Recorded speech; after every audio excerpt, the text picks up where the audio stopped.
Ferdowsi's words immortalized legend and fact, and his Shahnameh has given life to Iran's heroes and has made her history live forever. As he wrote,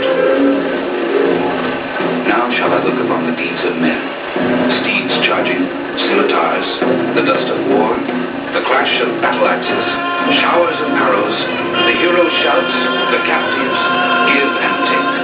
The elephants are driven from the fields when I march forth to battle. At our voice the mountains melt and warriors lose their prowess.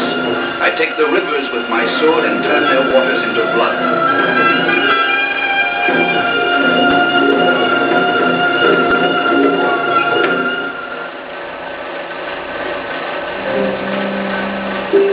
Swerve not in thought or action from the Shah's behest, but love him like thyself. So that thy face may clear at his command, confine thy heart to loyalty for him. Let not thy soul swerve from his bidding. Love him as thy life, perceiving that his justice guardeth thee. The cares of royalty are with the Shah. He seeketh the world's gain and not its loss. When this, my famous tale, was done at last, o'er all the realm my reputation passed, all men of prudence read, and faith will give applause to me when I have ceased to live. I shall live, yet live I shall. The seeds of words have I flung broadcast, and henceforth I shall not die.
There are not many on the face of the earth much smaller than Hunza, tucked away in the high Himalayas.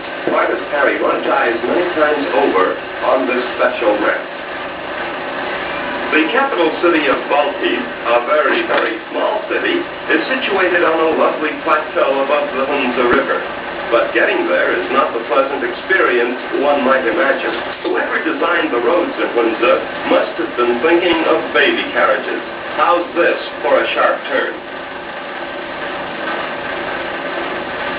A motor vehicle of any kind is such a rarity in Hunza that it frightens the domesticated animals. Fearful that he might scare the horse off the high road, Tom McHugh brought the four-wheeler to a halt, and the scenery was well worth the delay. And proudly the mirror shows McHugh a rifle bearing the Arab date, 938. The mirror radiates happiness, kindness, and good humor. The rifle, by the way, has an ingenious firing system. It was loaded through the muzzle, and the long fuse was kept constant in. Just pull the trigger, and the fuse meets the powder charge. The mirror took leave of us temporarily to hold court on the roof of the old castle. There are few laws in Hunza, no policemen, no jails, and so the mirror must act as judge and jury.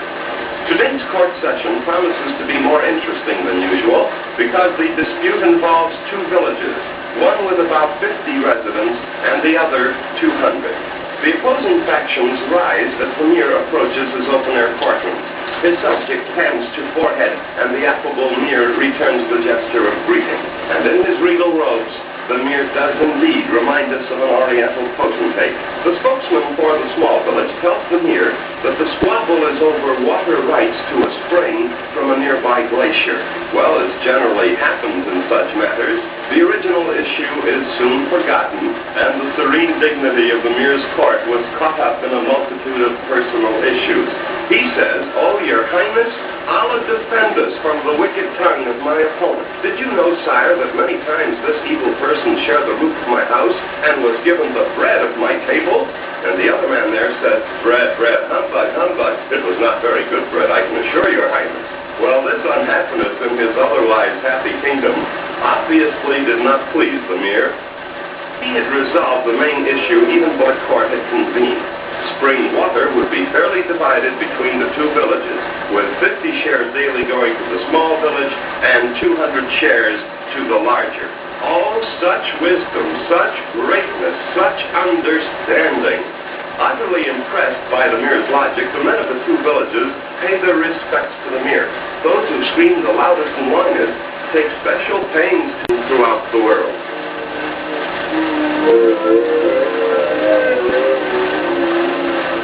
The school is governed by a faculty of one, but he has little difficulty in maintaining discipline. He also has one of the cutest little imps this side of the Himalayas. Look at those eyes. The older boys must, of necessity, attend the same school as the younger children. But in the early evening, they'll follow their fathers and grandfathers and the Mir to the polo field for several hours of strenuous sport. The wild, monotonous drumbeat sets the tempo for the first sport, archery on horseback. Now, the target may appear too close and too big, but from a speed-burning horse, the paper target seems no bigger than a postage stamp. These are some of the best archers in the Himalayas, yet several miss the target. The fourth rider scored. But polo is the Mir's favorite sport. And here in the high Himalayas, it almost seems that the real interest among the spectators is not in who wins, but who survives. Contrary to popular belief, polo was not introduced to Asia by the British. The reverse is true, and the earliest records dealing with the sport indicate that it probably started in Persia. These men are the best athletes and the finest riders in Hunza, and their proud townspeople see to it that they have the gamest horses in the kingdom. And in Hunza, they play this game for keeps.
بتاعين في المدى فخشوا بين أو تيجي كحصاد أو تيجي بقي.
هناك على جماعة كذا فيلم كل فيلم كذا اسمه فيلم بيجرين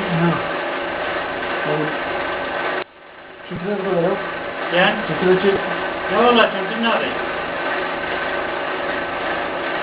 كنت دي أخاف بي سنة نجلو ألوانيا لا وين تسجل منكم وتمشي مثلا يقل لي حساس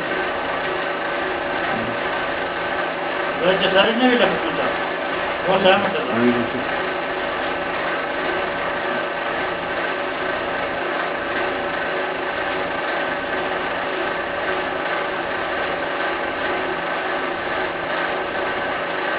أنا مدعي كذا كلام بس يعني